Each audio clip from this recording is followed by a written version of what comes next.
KY3's Emily Wood goes one-on-one tonight with comedic legend Yakov Smirnoff. Emily? He's performed for millions from his own theater in Branson, not to mention the movies and TV shows. But as he prepares for his big finale here in the Ozarks, Yakov Smirnoff is reflecting on what's been an incredible journey. Ladies and gentlemen, Mr. Yakov Smirnoff. He's one of the few comics in the world who can sell out a 2,000-seat theater. But I'm an American now. Decade after decade. Only in America, you walk into a bank and you see a vault door open and they chain down a pen. Yakov Smirnoff has made millions from his stories, living a life he never could have imagined growing up in communist Russia. It was very humble beginnings. Where he was raised in a communal apartment with 9 other families. We had no phone, no car. We had no shower. It had to be a little overwhelming to learn how to do stand-up, though, in a foreign language. I said, well, maybe if I become a bartender, then I can start telling jokes to people just sitting there at the bar. But I didn't speak English. Little by little, he learned, and within a year or two, decided to take his act to Hollywood. My name is Yakov Smirnoff. I am a comedian from Russia. Thank you very much. His first big break came when he was picked to be a regular at the Comedy Store. There are no things like American Express. They give you Russian Express. Don't leave home. All of a sudden, I was making movies with all the stars, you know, and television shows. How would you like to be my personal driver for the next 30 days? That's $5,000 a week. You want to hire a piece of cup for $5,000 a week? Cash. What a country. America, I love it. So how did you know when you had made it? You know what? I don't know if that's ever been determined. Like when I was invited to the White House, probably would be one of those moments. The Russian-born comedian not only performed for Ronald Reagan and his successors, he wrote jokes for the Soviet-era president and even speeches. And the man said to him, taking the money, all right, come back in 10 years and get your automobile. And he said, morning or afternoon?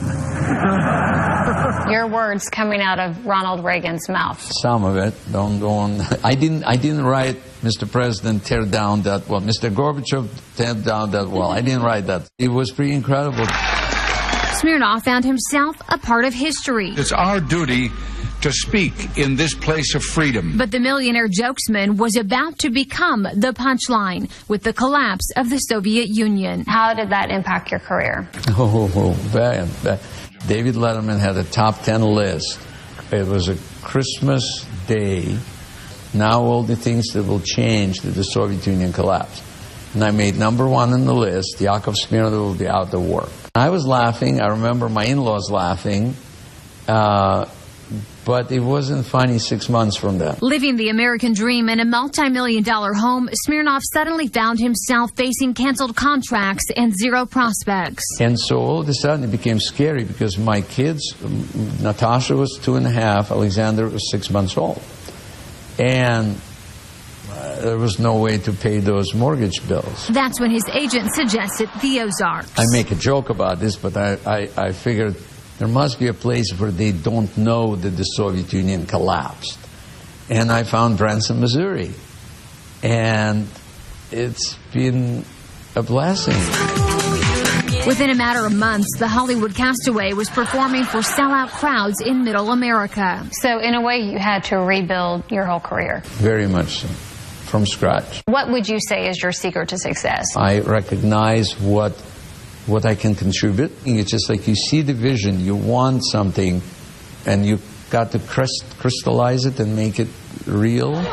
Now the star of the one-man show is turning over the stage to a new generation of performers. Why leave Branson now?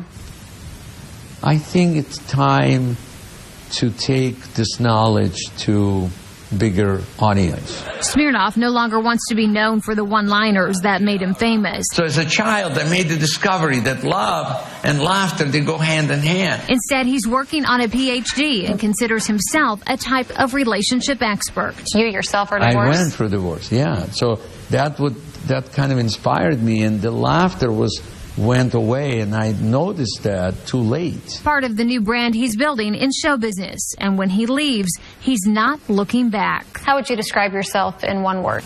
Relentless.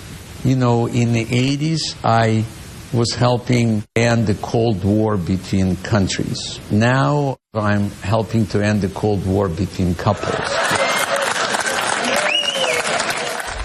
Nicely put. The first big gig back in Hollywood, by the way, it's already in the works. He's going to be in a PBS special all about relationships. That's coming up this spring. It's an hour-long nationwide, so that'll be a way to reintroduce himself to everybody. What a fascinating man who now has to reintroduce himself. Yes. And I've been hearing, I don't know if this is true or not, Dancing with the Stars? Is he going to be on? He loves talking about Dancing with the Stars. He hasn't been officially cast yet, but he has some reasons why he thinks he will be on the next season. Wow. He talks all about that in our web extras. So much more fascinating stuff on the web, including why it was so hard for him to ever get on The Tonight Show and lots more. So check that out for sure. The American dream come true. It's amazing.